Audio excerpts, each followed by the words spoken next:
ఒకటే మందు ఏముండదు. మనం జ్వరానికి ఏం వేసుకుంటాము? పారాసిటమాల్ వేసుకుంటాము. తలనొప్పి వస్తే డైక్లోఫినాక్, ఒంటి నొప్పులు వస్తే డైక్లోఫినాక్ వేస్తాము. లేదు ఏది మనకి ఏదైనా వ్యాధి ఏదైనా తిరగబెట్టి యాంటీబయాటిక్స్ ఏమన్నా వస్తే యాంటీబయాటిక్స్ వాడతాం. అట్లా కదా, ఒక్కొక్క రోగానికి ఒక్కొక్క మందు ఉంటుంది. అదే విధంగా ఒక్కొక్క ఫైర్ కి ఒక్కో రకమైన ఫైర్ ఎక్స్టింగ్విషర్ వాడాలి. అన్నింటికీ ఒకటే ఫైర్ వాడకూడదు. మరి దాంట్లో ఏముంది? ఈ ఫైర్ ఎక్స్టింగ్విషర్ లో ఏముంది అంటే దాంట్లో మళ్ళీ రకాలు ఉంటాయి. వాటర్ టైప్ ఉంటాయి, పౌడర్ టైప్ ఉంటుంది, గ్యాస్ టైప్ ఉంటుంది, హ్యాలన్ టైప్ అని ఉంటుంది, ఇలా రకరకాలు ఉంటాయి. సో దీంట్లో మనకి ఇక్కడ పౌడర్ టైప్ ఉంది. అదేవిధంగా CO2 గ్యాస్ టైప్ ఉంది. మన దగ్గర ఇంకోటి ఏముంది? పైప్ లైన్ లో ఏమొస్తుంది? వాటర్ ఉంది. సో మీ దగ్గర 3 రకాలైనటువంటి ఫైర్ ఎక్స్టింగ్విషింగ్ మీడియా ఉంది.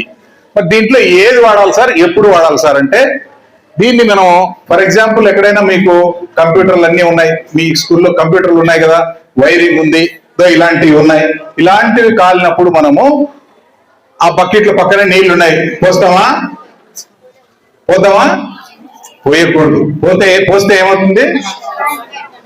షాక్ కొడుతుంది. కాబట్టి నీళ్లు దాని మీద వాడకూడదు. నీళ్లు వాడకుండా మరి ఏం వాడాలి? పౌడర్ టైప్ ఎక్స్టింగ్విషర్ ని వాడాలి. సరే, పౌడర్ టైప్ వాడారు, అది దానికన్నా కూడా బెటర్ గా ఏముంటుందంటే CO2 carbon dioxide fire extinguisher ని వాడుకోవచ్చు. సో ఏదైతే ఎలక్ట్రికల్ ఫైర్స్ మీద మనము వాటర్ ని వాడకూడదు, మెటల్ ఫైర్స్ మీద వాటర్ ని వాడకూడదు. దానికి స్పెషల్ గా ఫైర్ ఎక్స్టింగ్విషింగ్ మీడియాని వాడాలి. CO2 మన ఈ గ్యాస్ ఫైర్స్ మీద నీళ్లు వాడచ్చు, పౌడర్ వాడచ్చు, గ్యాస్ వాడచ్చు. అదేవిధంగా కార్బోనేషియస్ ఫైర్స్ ఇందాక మనం చెప్పుకున్నట్టుగా క్లాస్ ఏ క్లాస్ ఫైర్స్ మీద ఏ ఫైర్ ఎక్స్టింగ్విషర్ అయినా వాడుకోవచ్చు.